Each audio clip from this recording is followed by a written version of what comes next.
Hello everyone, welcome back to my channel. दोस्तों, प्रस्तुत है आज की ब्रेकिंग न्यूज़।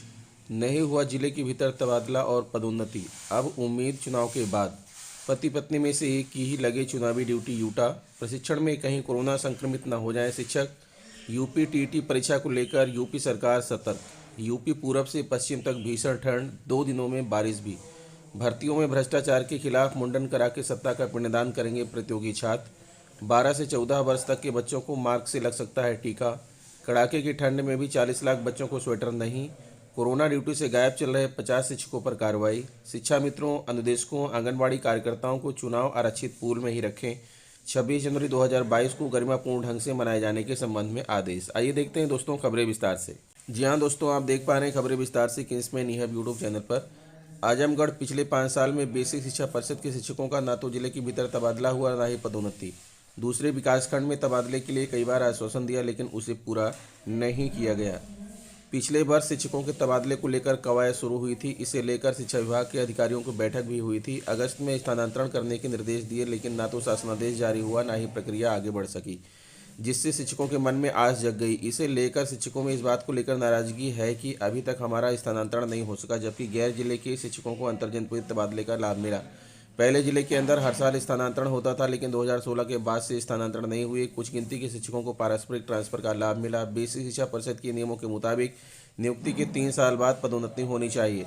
पति पत्नी में से एक ही लगे चुनावी ड्यूटी यूटा। गोंडा दंपति कार्मिक की पारिवारिक समस्याओं को दृष्टिगत दोनों में से किसी एक को चुनाव ड्यूटी से मुक्त करने की मांग यूटा ने की है। संगठन के जिला अध्यक्ष रवि प्रकाश सिंह ने बताया कि आयोग से प्रदेश के समस्त जिला निर्वाचन अधिकारियों को इस आशय का पत्र जारी कर निर्देशित किया गया है कि यदि पति पत्नी दोनों सरकारी सेवा में है और किसी एक के द्वारा चुनाव ड्यूटी से मुक्त रखने के संबंध में प्रार्थना पत्र दिया जाता है, तो उनके बच्चों की देखभाल को दृष्टिगत दोनों में से किसी एक को चुनावी ड्यूटी से मुक्त करने की आवश्यक कार्रवाई की जाए। जिला संरक्षक हेमंत तिवारी, जिला महामंत्री आत्री मिश्रा, कोषाध्यक्ष चंदन सिंह, गिरीश पांडे ने बताया कि संगठन के प्रदेश अध्यक्ष राजेंद्र सिंह राठौड़ ने विधानसभा सामान्य निर्वाचन में दंपत्ति कार्मिक में से किसी एक को चुनाव ड्यूटी से मुक्त करने के लिए प्रदेश के मुख्य निर्वाचन अधिकारी से मुलाकात कर उनको ज्ञापन सौंपा था। साहब, प्रशिक्षण में कहीं कोरोना संक्रमित न हो जाए शिक्षक, पढ़ें विस्तृत जानकारी। सोमवार को जिले में शिक्षकों का प्रशिक्षण शुरू हो गया है। इधर प्राथमिक शिक्षक संघ ने बढ़ते कोरोना संक्रमण को देखकर प्रशिक्षण को स्थगित कराने की मांग उठाई है। संघ की खैरगढ़ ब्लॉक की इकाई ने इस संबंध में डीईओ को भी ज्ञापन सौंपा। प्राथमिक शिक्षक संघ जिला अध्यक्ष डॉक्टर सौरदेव मणि यादव ने के निर्देशन में खैरगढ़ ब्लॉक अध्यक्ष विजय यादव के नेतृत्व में शिक्षकों का प्रतिनिधिमंडल खैरगढ़ खंड शिक्षा अधिकारी सूरज कुमार सरोज से मिला है। शिक्षक नेताओं ने कहा कि जिले में कोरोना संक्रमण तेजी से फैल रहा है। ऐसे में एक कक्ष में 40 शिक्षक बैठेंगे तो उनको संक्रमित होने का खतरा बढ़ेगा। वहीं प्रशिक्षण में भोजन करते वक्त भी शिक्षक एक दूसरे के संपर्क में आ रहे हैं। यूपी टेट जनवरी को होने वाली यूपी टीटी परीक्षा को लेकर यूपी सरकार सतर्क। मुख्यमंत्री योगी आदित्यनाथ ने कहा कि शिक्षक पात्रता परीक्षा टीईटी के लिए दागी व संदिग्ध छवि वाले संस्थानों को केंद्र कतई न बनाए, इनकी पहले ही जाँच कर ली जाए। परीक्षा के निर्धारण में संस्थान के पिछले रिकॉर्ड को जरूर देखें। टीईटी परीक्षा के पेपर लीक होने के बाद योगी सरकार यह परीक्षा आगामी 23 जनवरी को कराने जा रही है। इस बार सरकार काफ़ी सतर्क है, इसलिए मुख्यमंत्री ने सोमवार को टीम 9 के अधिकारियों के साथ बैठक में इस पर खास तौर पर निर्देश दिए। उन्होंने कहा कि टीईटी के सुव्यवस्थित आयोजन के संबंध में पुख्ता तैयारियां कर ली जाएं, कोविड प्रोटोकॉल का अनुपालन हो, हर केंद्र पर मास्क, सैनिटाइजर, इंफ्रारेड थर्मामीटर की उपलब्धता होनी चाहिए। मौसम अपडेट। यूपी पूरब से पश्चिम तक भीषण ठंड, 2 दिनों में बारिश के भी आसार। मकर संक्रांति के बाद सर्दी ने और सितम ढाना शुरू कर दिया है। प्रदेश में पश्चिमी हिस्सों से लेकर पूरब तक तापमान में भारी गिरावट और सर्द हवाओं के चलते गलन चरम पर है। मौसम वैज्ञानिक कहीं कहीं 1-2 दिनों में बारिश का अनुमान भी लगा रहे हैं। सुल्तानपुर में तो न्यूनतम पारा लुढ़ककर 4 डिग्री सेल्सियस तक पहुंच गया है। वहीं अधिकतर जिलों में न्यूनतम तापमान 6 से 7 डिग्री सेल्सियस के बीच रिकॉर्ड किया गया। सुल्तानपुर में तेज पश्चिमी हवाओं के चलने से दांत किटकिटाने वाली ठंड पड़ने लगी है। मौसम विज्ञानियों ने 1 या 2 दिन में बारिश की संभावना व्यक्त की है। बीते 3 दिन में न्यूनतम तापमान गिरकर 4 डिग्री सेल्सियस तक पहुंच गया है। वहीं दिन में अधिकतम 12 डिग्री दर्ज किया गया। उधर सीतापुर जिले में ठंड का कहर जारी है। अधिकतम तापमान 19 और न्यूनतम तापमान 6 डिग्री सेल्सियस हो गया है। जिले में 2 दिन से धूप भी नहीं निकली है। इस तरह गोंडा, बलरामपुर, श्रावस्ती, रायबरेली और अमेठी में अधिकतम तापमान 15 से 18 डिग्री के बीच रहा, जबकि न्यूनतम तापमान 7 डिग्री सेल्सियस के आसपास रहा। अधिकांश जिलों में घना कोहरा और सर्द हवाएं चलती रहीं। कुछ जिलों में दोपहर बाद धूप खिलने से राहत तो मिली, लेकिन शाम ढलते ढलते गलन और बढ़ गई। अधिकांश जिलों में ठिठुरन बढ़ जाने के चलते शाम को ही सड़कों पर सन्नाटा पसर जा रहा। दिनों में भी कम ही संख्या में लोग घरों से बाहर निकल रहे हैं। भर्तियों में भ्रष्टाचार के खिलाफ मुंडन करा के सत्ता का पिंडदान करेंगे प्रतियोगी छात्र। प्रतियोगी छात्रों की प्रमुख मांगे। उत्तर प्रदेश लोक सेवा आयोग यूपी पीएससी से ने पारदर्शिता के नाम पर तमाम नियम बदल दिया और प्रतियोगी छात्रों को कोई जानकारी भी नहीं दी। अभ्यर्थी इन बदलावों से परेशान है। आयोग की भर्ती परीक्षाओं की सीबीआई जांच शुरू हुए 4 साल पूरे हो चुके हैं, लेकिन अब तक एक गिरफ्तारी भी नहीं हुई। भर्तियों में भ्रष्टाचार के मुद्दे पर प्रतियोगी छात्रों ने निर्णय लिया है कि 20 जनवरी को संगम तट पर मुंडन करा के सत्ता का पिंडदान करेंगे। सपा के शासनकाल में हुई भर्तियों में भ्रष्टाचार का आरोप लगाकर प्रतियोगी छात्र संघर्ष समिति ने प्रदेश व्यापी आंदोलन किया था। सत्ता परिवर्तन के बाद भाजपा सरकार ने अपने वादे के अनुरूप यूपी पीएससी की भर्ती परीक्षाओं की सीबीआई जांच शुरू कराई। जांच को 4 साल पूरे हो चुके हैं। दो प्रमुख परीक्षाओं पीसीएस 2015 और एपीएस 2010 के मामले में सीबीआई एफआईआर भी दर्ज कर चुकी है, लेकिन अब तक एक गिरफ्तारी भी नहीं हुई। प्रतियोगी छात्र संघर्ष समिति के अध्यक्ष अवनीश पांडे का आरोप है कि सीबीआई जांच के नाम पर छात्रों को गुमराह किया गया है। अवनीश ने प्रदेश सरकार पर भी सीबीआई जांच में असहयोग करने के आरोप लगाए हैं।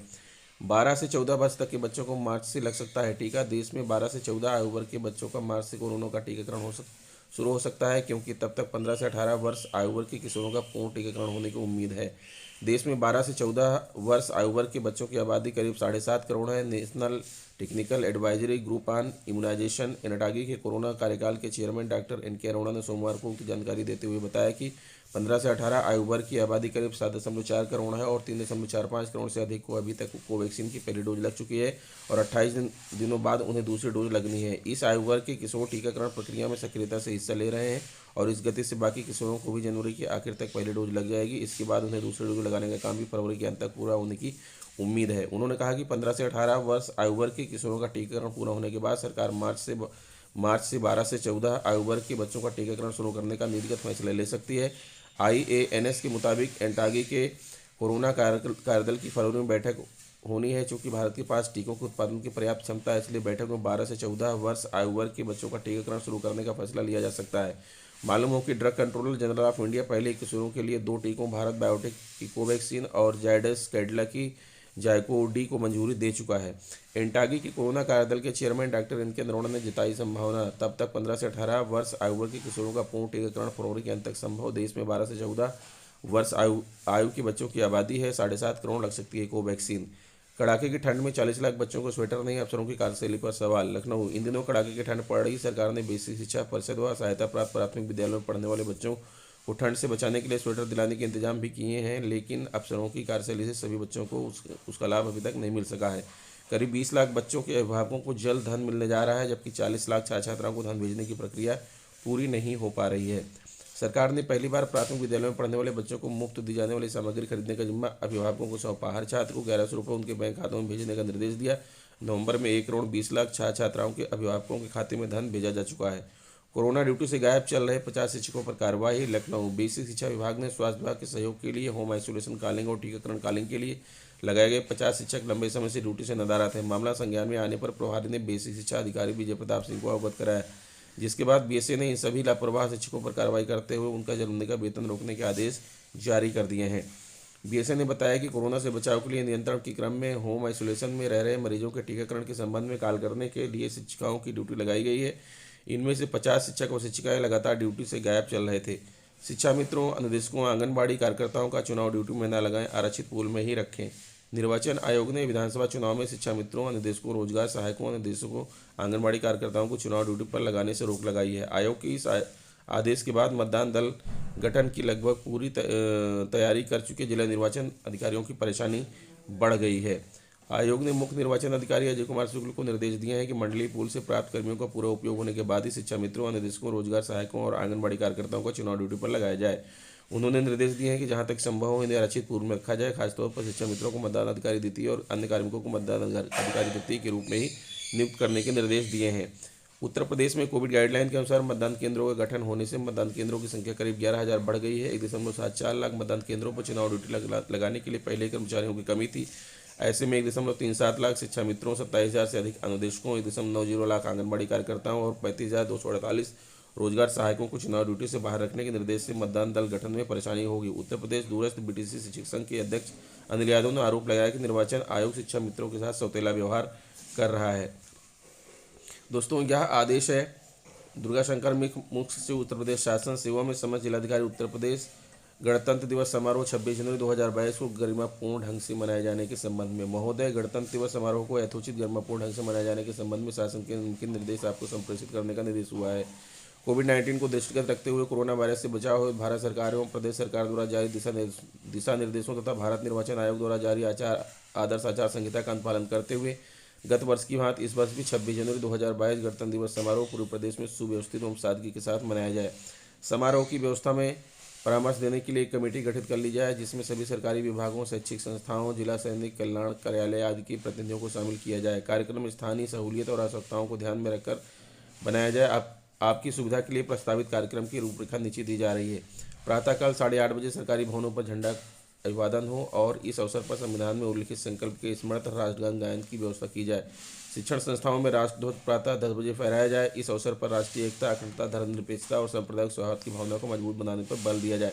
समस्त शिक्षण संस्थाओं में कोविड-19 के बचाव हेतु जारी निर्देशों का अनुपालन करते हुए इस अवसर पर ऐसे कार्यक्रम का आयोजन किया जाए जिनसे राष्ट्रगान, जनगण मन का सामूहिक गायन भी सम्मिलित हो। विद्यार्थियों को संक्षेप में स्वतंत्रता संग्राम इतिहास बताया जाए और सशस्त्र सैन्य बलों के बलिदान को नमन करते हुए देशभक्तों के जीवन के प्रेरक प्रसंग दोहराए जाएं, जिससे राष्ट्रीय चेतना विकसित हो। नाटक, विचार गोष्ठी तथा निबंध लेखन की प्रतियोगिता भी यथासंभव आयोजित कराई जाए। इस संबंध में शिक्षा निदेशक यथोचित आदेश अलग से जारी करेंगे।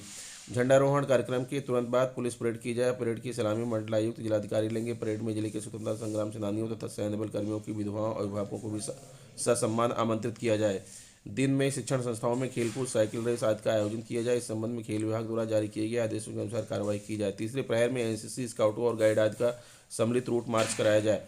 अपराह्न में किसी खुले स्थान पर कोविड-19 से बचाव हेतु जारी दिशा निर्देशों का अनुपालन करते हुए कार्यक्रम का आयोजन किया जाए, जिसमें लोगों को तिरंगे झंडे एवं गणतंत्र दिवस के गौरवशाली इतिहास तथा इसके महत्व के बारे में बताया जाए। वर्तमान में देश में अपनी आज़ादी का अमृत महोत्सव मना रहा है। उत्तर प्रदेश वासी आज़ादी के अमृत महोत्सव के साथ साथ चौरी चौरा शताब्दी महोत्सव भी मना रहे हैं। यह विशिष्ट कालखंड हमें देश की आज़ादी से जुड़े महानायकों तथा वीरांगनाओं के ऐतिहासिक संघर्षों और उनसे जुड़ी यादों को संजोकर रखने का अवसर प्रदान करता है। जनसाधारण को विशेष रूप से स्मरण कराने की चेष्टा की जाए कि हमारे अगणित देशभक्तों तथा अमर बलिदानियों ने जीवन भर संघर्ष कर जो स्वाधीनता हासिल की है वह अमूल्य है और उसकी रक्षा का अग्रतर दायित्व हमारे ऊपर और नई पीढ़ी पर है। गणतंत्र की मूल अवधारणाओं पर प्रकाश डालते हुए लोगों को प्रेरणा दी जाए कि इस देश व समाज का निर्माण प्रेम तथा सद्भावना से होता है, घृणा से नहीं, मेल जोल से होता है, बैर भाव से नहीं, एक दूसरे के धर्म का आदर करने से होता है, अनादर करने से नहीं। इस समारोह में यदि किसी स्वतंत्रता संग्राम सेनानी को बुलाया जाना संभव हो तो उन्हें अवश्य आदरपूर्वक आमंत्रित किया जाए।